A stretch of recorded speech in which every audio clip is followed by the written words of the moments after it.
I would say this is very much true with addiction and with religion, is you get this really dominating manager, like self-critical manager that like tears the hell out of you, just beats you up continuously as a way to Yeah. control behavior. And then that adds even more shame to the whole system.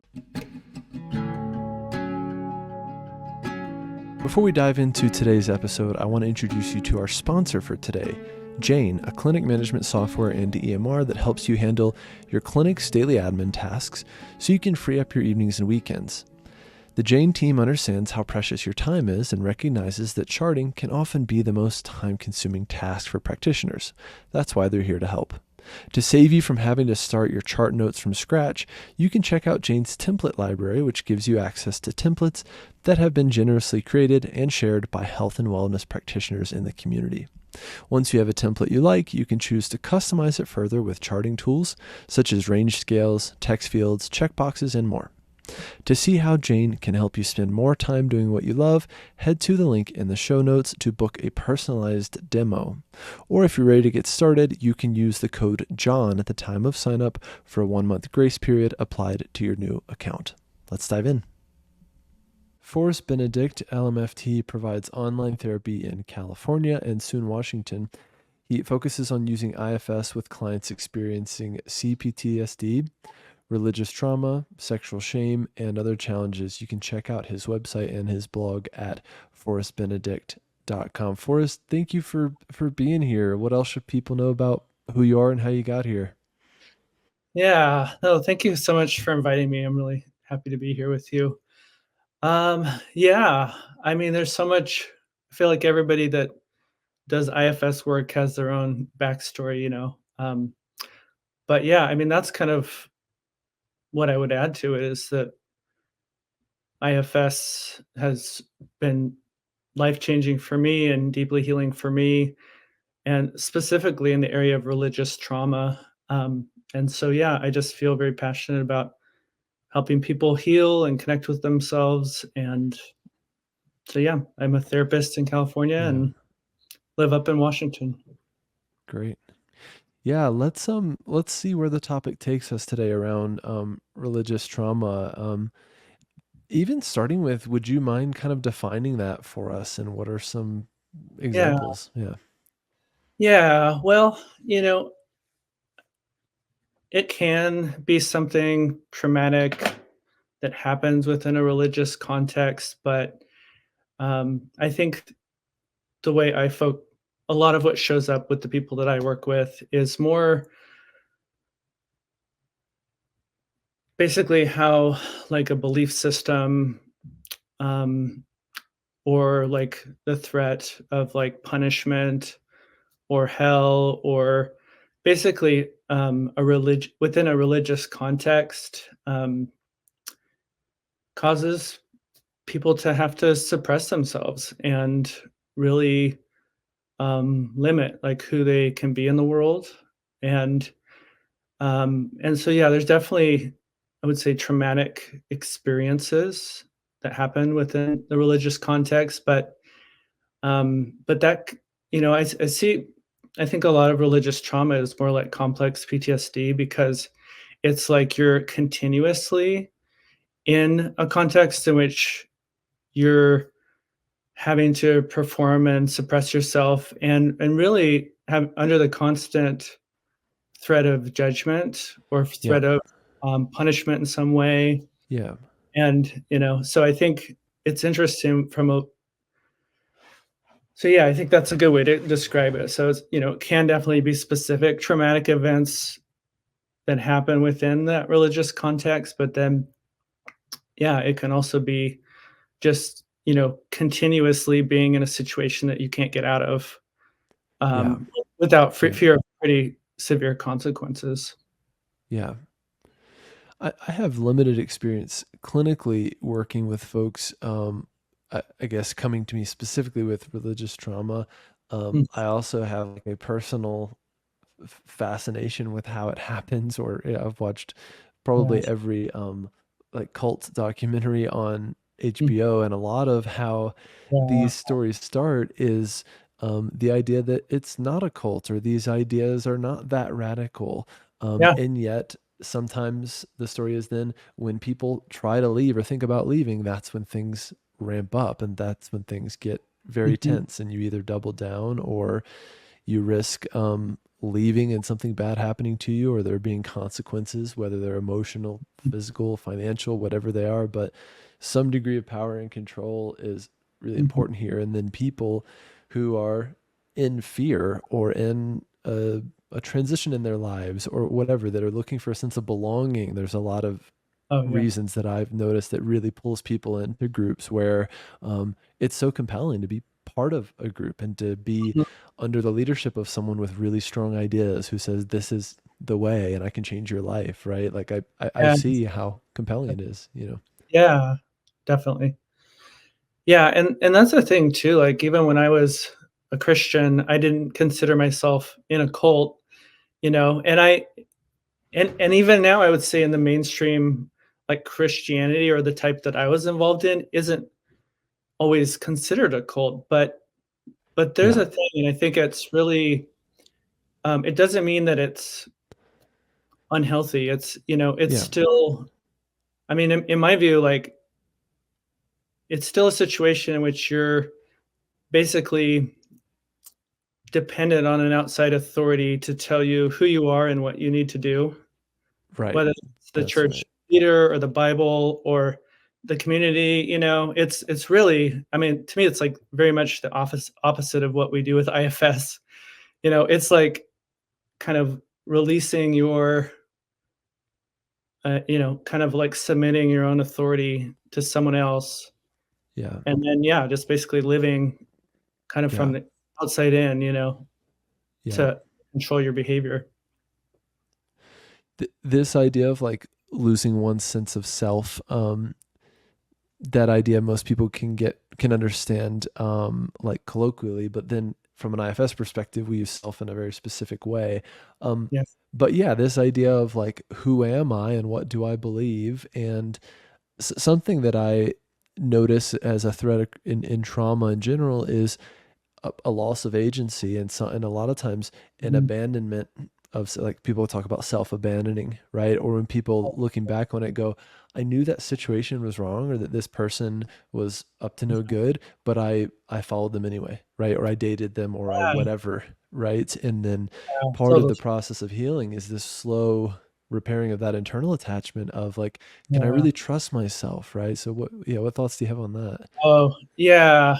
Yeah, I would say, like, especially in the way that I was raised, you're really taught not to trust yourself, and that, like, your body and your emotions and your desires are all evil, really, that you basically gotta surrender that to God and let God's will be done in your life, and so Mm-hmm. it's a real, yeah, it causes a real misalignment with the person's, like, internal world, or even trusting their instincts, or even you know getting curious about who they are deep down, Yeah. especially in the area of sexuality. I would say, like, there's such rigid, um, and really impossible standards, and really messed up beliefs around, like, who can be sexual and who can't, and so, yeah, I think it really does cause an abandonment of yourself, but it's parts, it's survival, right? It's like, what do you do when you're in a situation where it's either abandon yourself or, don't survive, so I think Yeah. I'm always encouraging clients to just have as much possible, self-compassion as they can around, like, what they had to do to survive being in a situation like that, the parts, that really saved them from. So, Totally. no shame around self-abandonment, because that was survival, really. It's really interesting because I mean a lot of our culture and is around compliance, right? Or even the way we raise children of being good. Being good, you Mm, know, in my experience, mhm. I'm also a guy who was raised in the church in the South, and so Oh, being wow. good Yeah, meant behaving, right? yeah, And being compliant. And so yeah, what that exactly. can also mean, and now I have, a 4-year-old daughter, and the risk in that is teaching her unintentionally that to basically bypass her own instincts and intuition, and even Uh, this thing around like making little kids like hug people, just because it's the oh, polite thing to do. Like, yeah. we're in a different era of parenting now around stuff like that. But you Mhm. see how this starts in terms of how do we learn to default to others, right? And Mhm. especially when people come along and they're powerful or have big ideas or degrees or even therapists that are narcissistic and abusive and Oh, yeah. controlling of their clients. I've helped a number of clients recover from, abusive narcissistic therapists, right? Where Oh, these I bet. people in a vulnerable state, very well intending, were just looking for help. And also, when they thought about speaking up, they thought, well, I don't want to be a bad client, so I should probably just go along with what's Yeah, happening, right? And that's kind yeah, of the beginning of the end for a lot of folks. yeah, exactly. Yeah, and I mean, I hate to say this, but I feel like before I learned IFS, I wouldn't say I was, like, damaging my clients per se or, like, I'm not saying I'm in the same ballpark as what you just described, but I I know that I was very focused on, like, being the specialist and the expert and having all the answers for people, Yeah, 'cause I was really brought up in that whole yeah, mentality, and, so I would welcome it if people would default to trusting my opinion, and now I do. yeah, My therapy style is completely opposite of that. It's like, "Hey, I'm gonna teach you how to connect with yourself yeah. inside your inner compass," instead of believing everything I have to say for you. Like, what do I know That's about that? right. It's a huge paradigm shift, right? This idea that we're connecting clients to their inner guide, their Yeah, self. yeah, Um, to your point, I have those parts too that even mhm, today, if I'm tired or feeling low resource, right? And the client's like, what do mhm. you think I should do? There's a part of me that's Yeah, tempted to just like say it, yeah, right? yeah, And then that's again a slippery slope around mhm, bypassing their self, their sense of self, right? And on one hand, in grad school, we were taught very much not to do that and to be so mindful of the power dynamics and the power we yeah, hold just of being the therapist.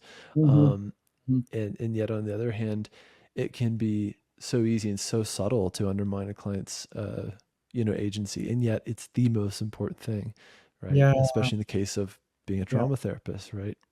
yeah, yeah, definitely. Yeah, Yeah, and that's I before I did a lot of religious trauma work in IFS, I was a sex addiction therapist and a author and all this stuff, and it was very Christian based. Honestly, I didn't really realize it at the time, but it was all about.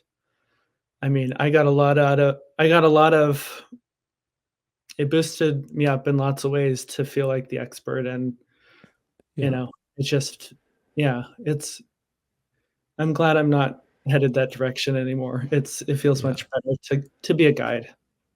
yeah. People are yeah, the people are often looking for someone to just tell me what to do, right? Or even in the world of like sex addiction and 12 step, Mhm. arenas like that, it can be very, it can feel very therapeutic to have those guardrails all of a sudden of like this person or this Yeah, therapist is saying, if you relapse, I won't see you. Or if you're using pornography, I won't see years. you. And it's like, Yeah, there's, yeah, there's especially sex addiction therapists out there that are very quote hardcore like that.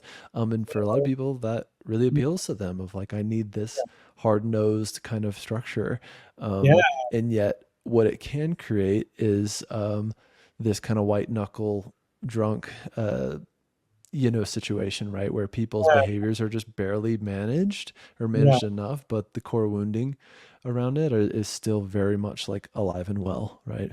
yeah, yeah, it just becomes, like, super manager oriented, just a really Yeah. strong Manager, non manager. self-control. Yeah, and there's no, like, understanding of that, like, firefighter part that's trying to, like, actually help and yeah, whatever, like, core wounding or exiles or underneath all that, like, yeah, it's a terrible way to do any type of recovery. It's not recovery, it's just Mhm. self-control and it's just no way to live, honestly. I think it's not a great approach to Yeah. life.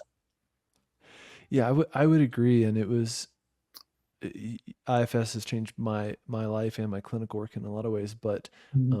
the nature of it being so de-shaming is so therapeutic, Yeah, and for totally. clients that I work with around their addictive parts, Mhm. just the stance is so non-shaming, and the invitation of let's get to know this addictive part, or the one that likes to drink, or the one that likes to look at pornography, and this Mhm. idea of like what could be good about that, right? Yeah, I just exactly. had a Yeah. client earlier today who said they basically had been trying to get a job for all this time, and then they had a job interview, and it was like a part of me just kind of sabotaged it and didn't go to the interview.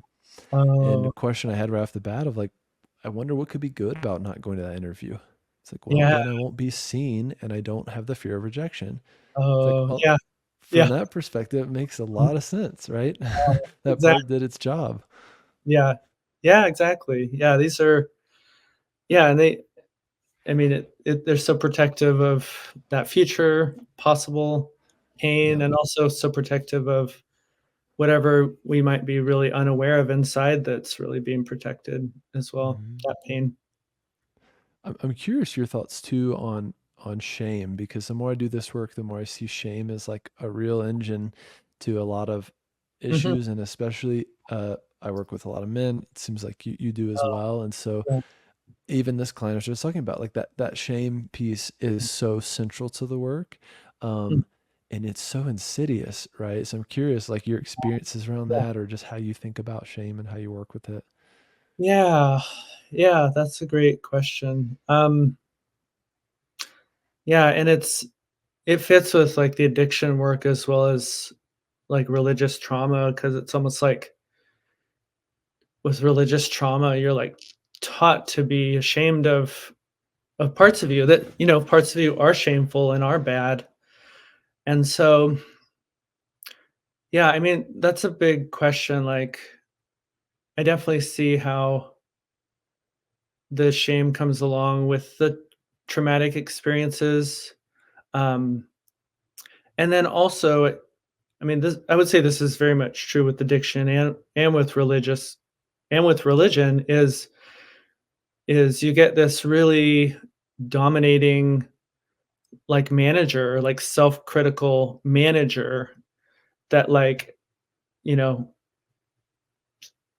tears the hell out of you, just beats you up continuously, as a way to Yeah, control behavior, and then that adds even more shame to the whole system, and keeps that yeah, whole cycle of addiction going because then there's just so much more shame to manage inside, and, that'll, like, get the firefighters even more riled up, and more wanting to save you from all the shame, and so, yeah, it's just interesting how that part of us that's obviously trying to help just can beat, like, the hell out of us and just that's right. increase the shame in so many ways, and that's very Yeah, true, I think, again, with religious trauma too, because,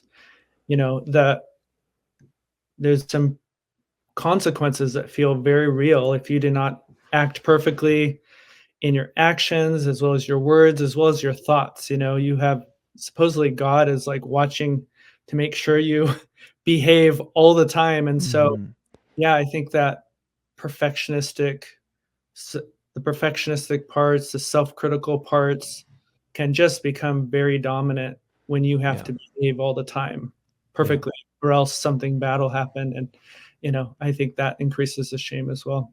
yeah, yeah. This, I mean, a really basic idea that is both in, for instance, Christianity and of course in 12 step is this idea of like our brokenness, right? And part Yeah, of why we need God is our brokenness, right? yeah, And totally. from this 12 step perspective, that you can basically never heal your brokenness, right? And Yeah, we have to admit it and just kind of like keep our head down yeah. forever as a way to stay in reverence to God, right? Um, Mhm. and that's a really strong and again insidious idea. Um, and again, I just think for a lot of men, it can root really deeply inside of us around like the ways in which I'm Mm. bad. And Yeah, then better yet, what if someone witnesses my badness, yeah, right? yeah, totally.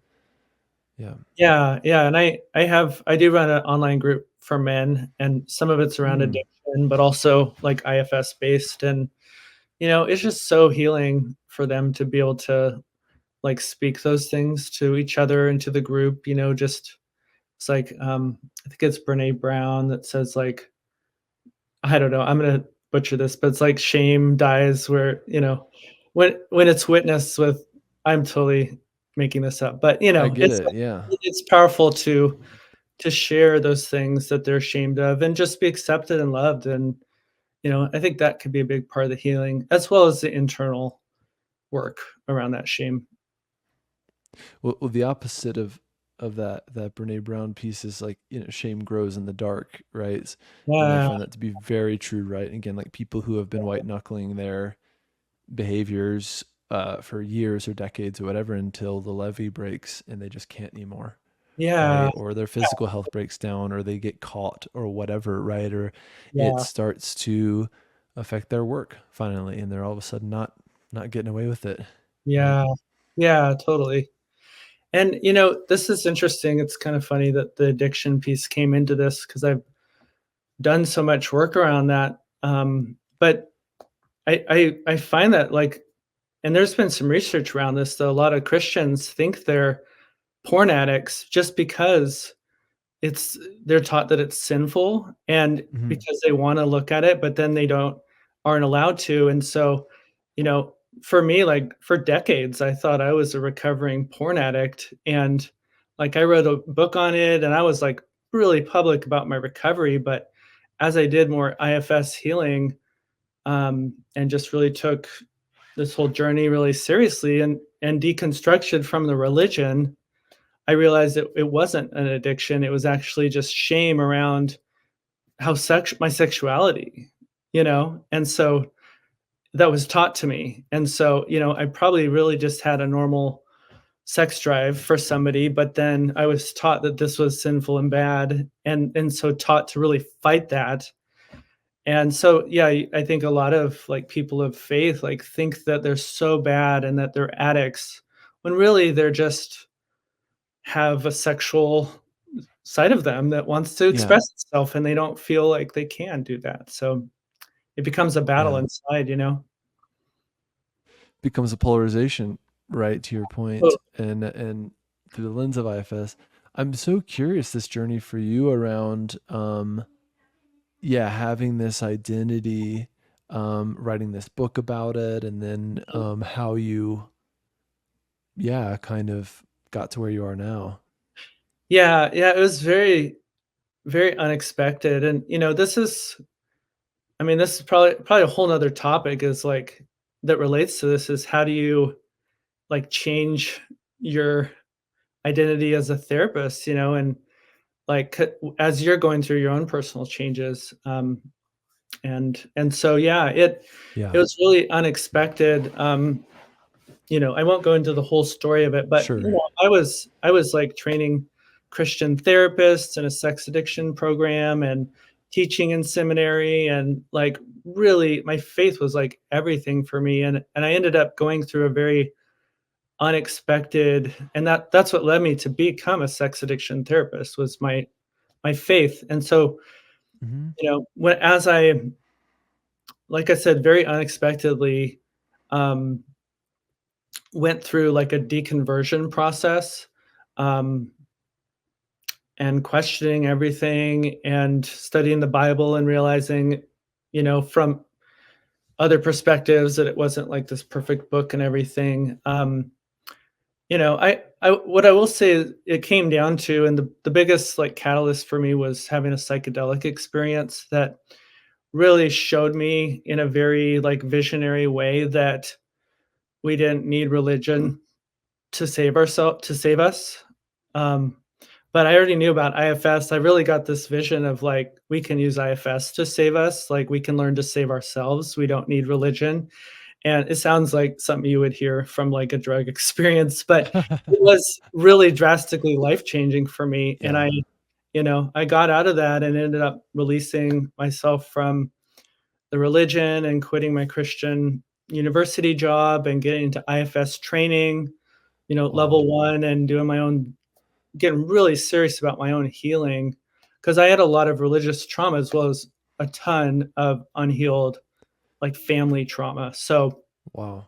So that's what, like, so it's a major a major life-changing, like, 180 degrees turn, and Yeah. so, but then, yeah, it really, like, saved me and then helped me, um, yeah, just really come to this journey of, like, kinda helping people with the religious piece, or that have been through stuff that I had been through, and, just, so that's like a short story of it, but then I ended up unpublishing my book, because as I went through this healing, and yeah, just really realigning myself to, like, who I am deep down, instead of Mm. the life that I created when I thought I had to, impress God and everybody else. So it's been like, that's why I love talking about authenticity, because to me, it's like in IFS, it's like all the things that we can shed that are really not us, and just the life that we can live, the quality of life we can live when we connect with who we are, and get to be that. So that's like a really short version of it. I really appreciate you sharing, and I appreciate your courage in sharing. To your point also about now, as therapists, we are living our personal lives and having our personal Yeah, journeys, and totally. we kind of know that. I don't know if clients always know that. I think they probably think we have figured it all out, right? Yeah, And yeah, and to totally. your point, sometimes we maintain that position or that pedestal of I've figured things out and I am an expert, right? An Mhm. expert meaning you know a lot about sex addiction, therefore you must be an expert. But it's also like saying you're an expert on the soul or on the Yeah. human condition, and yet here you are also having your own wounds and your own Mhm, imperfections and whatever. And so mhm, this idea, through IFS that we are literally leading you to your own resource, and your core self is mhm, good and knowing and loving is is such a relief as a therapist, right? To not have to mhm. know or be the expert. Yeah. And also even to name our own parts, right? Or when we screw up Mhm, in session, which I know I do, to be able to name parts of me that came up or parts of me that were defending or um, mm, uh, whatever, I think that can be really humanizing for us and the client too. yeah. Yeah, definitely. Yeah. Yeah, and I've had I've had clients tell me, especially in my men's group, that, like, they actually respected me more because I changed, but was also, Huh. like, Wow. open about it. Open as I could be about it, you know? Like, to them, it actually deepened credibility that I was being true to Yeah. who Walking I the was walk. as I went through my own work, and so, yeah, it became, so, yeah, maybe it's some of that, just seeing my Yeah. humanity and just seeing, like, yeah, I'm definitely not perfect, but I am on this same journey, and really trying to be as authentic as possible. Yeah. That is beautiful. It also kind of reminds me of some of the Brene Brown sentiments around vulnerability and the courage behind vulnerability. Yeah, Um, and yeah. again, I also have a part of me saying, and yet, as men, I've been punished so many times in my life for my Mhm. vulnerability, Yeah, even within the yeah, past month for being more uh, vulnerable, yeah, with people in my yeah, life or yeah, whomever. And so it's like, on one hand, I really want to champion this idea of vulnerability, but on the other hand, like, I still get wounded, and especially from other men or other men in my life yeah, or friends, who are men or whatever. It's just like mhm, the wounding still happens. So it's like, how do you heal when, you yeah, know, just being a man among other men is just really hard, and a lot of their woundedness comes yeah, out and creates more yeah, wounds, and then def parts of me go, see, this is why we're not vulnerable. Like, yeah, I know, seriously. Yeah, and yeah, I we could probably do a whole podcast on just that, Yeah, just we'll have to. toxic masculinity and just yeah, Yes. 'cause that's the type of groups that I the type of group I like to have is, like, creating a safe place where men can just, Yeah. like, they actually wanna talk about emotions and wanna talk Yeah. about the deeper things, Yeah. but also it just kinda sparked this other thought, like, um, at least for me, like, how we can even use, like, a concept like that, like, "Oh, it's healthier emotionally to be vulnerable," and then we kinda, like, take it as, like take it upon ourselves, like, we have to kinda put that pressure on ourselves to be vulnerable because, Brené Brown said we should, and we're gonna be healthier if we do. Yeah. I mean, Yeah. and it's Right, like take it to to an me, it's like extreme. almost yeah, it's like kinda like how Yeah. we another way we kinda use, like, an outside authority to guide us, and, it's kinda like becomes Yeah. like our I do that all the time with mental health stuff, it's like Yeah. you learn all this mental health stuff, and then you're like, "Oh, these are more things I have to do to be a healthy person," and to me, I'm just really switching that around a lot and just really trying to trust myself that, "Hey, this is a place where I feel comfortable being vulnerable, and this is places I don't," and just kind of like Yeah. self-freedom to, like, have those boundaries and trust myself instead of, Yeah. taking those things that are especially I think as therapists, we know all the ways you're supposed to be healthy, like, I don't know, or at least that's part of the journey Yeah. for me, and so, Definitely. just kinda trying to turn that around to be less like, "Oh, you have to be this to be healthy in every Yeah. situation." More trusting ourselves, Well, thinking a little more about what I was saying about taking the risk of being more vulnerable, our parts work really hard to, again, it's like there's parts that hold the shame, there's parts that protect the ones that hold the shame. And so, Yeah, if I speak my truth or tell someone, hey, this is how I'm really feeling, or taking the risk, even with like a friend, of like, I'd like to be closer to you, I'd like to talk more, whatever, that can yeah, feel really high stakes. And totally. so self can offer this idea or this promise of self can kind of be there with for these parts regardless of how it goes, regardless of whether like my bid for connection is met or maybe it's denied or maybe it's like I get Yeah, made fun of or whatever, and then like self can be with those parts that are heard and feel like I'm, yeah, 14 again. yeah, yeah, totally. Yeah, and I mean, that's how I experience self quite a bit as well, as, like, it gives me more courage to be myself in the world, but yeah, like you said, because self will catch me if it doesn't work out type of thing, Exactly.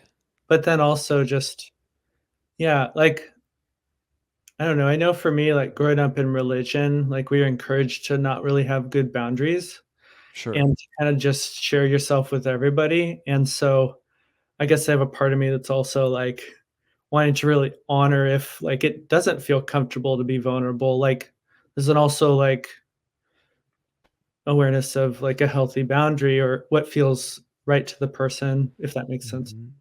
Hmm. Yeah. Yeah. Yeah. This is I appreciate you tying it back into the religious trauma piece. And yeah, I mean, I think again, this is also like for some people how they become slowly deconstructed, or even their core sense of self, Mhm, from a pure psychological standpoint, can start to be kind of untethered or unraveled, mhm, um, when they are constantly revealing when it doesn't feel good to reveal, right? Or again, even as a yeah, therapy client, if a client's not like being vulnerable and they're seen as being resistant, right? yeah, It's like that word in itself is it's like kind of crazy that anyone still uses that yeah, word. It's like yeah, we are bypassing protectors left and right if we hold yeah, that type of belief of like, why hasn't this client opened up yet? Why aren't they letting me help them? It's like yeah, they have it's like protectors who've been doing their jobs for way longer than I've been here for four like so sessions going, yeah, well, why don't this client open up? Right? You're here to for me to help you, right? And I can help you with your trauma and we can do EMDR and like, yeah, or you can get sober or whatever. Um, and then it's like the original way of seeing that is a client being resistant, you know. mhm. Yeah. Yeah, and, like, it can actually be that's why I love IFS is because we can really honor those parts and like, yeah, there might be some really valid reasons for them not to fully Yeah. trust me. Just I mean, Yeah.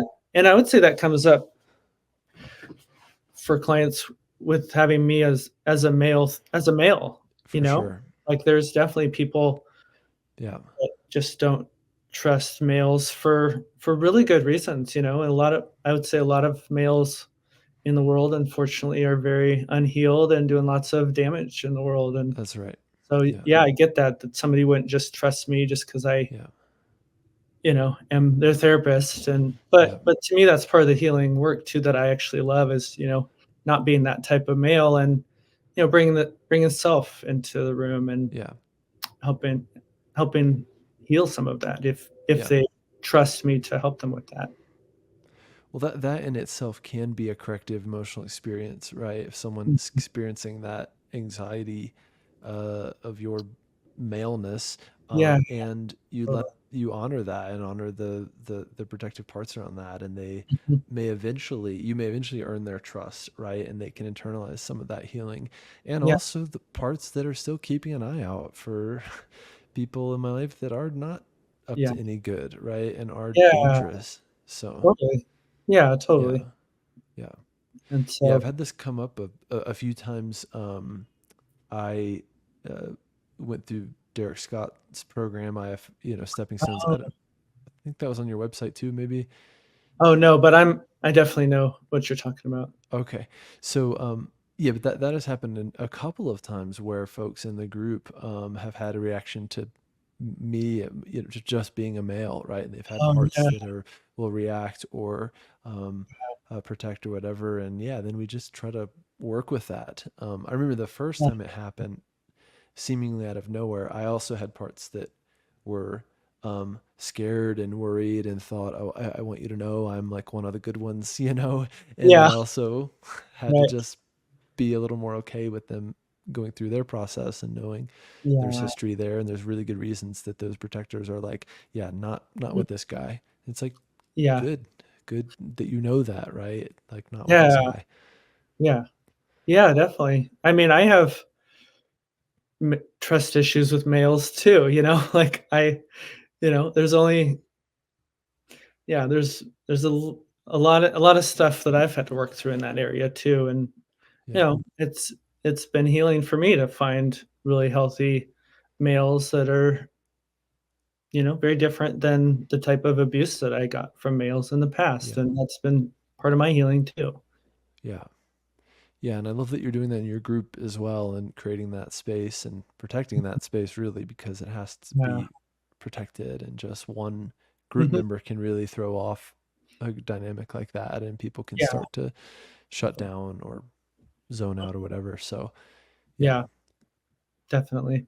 Yeah, I'm glad Yeah, you're making that definitely happen. good to kinda screen, make sure people are a good fit for that, and, Yeah.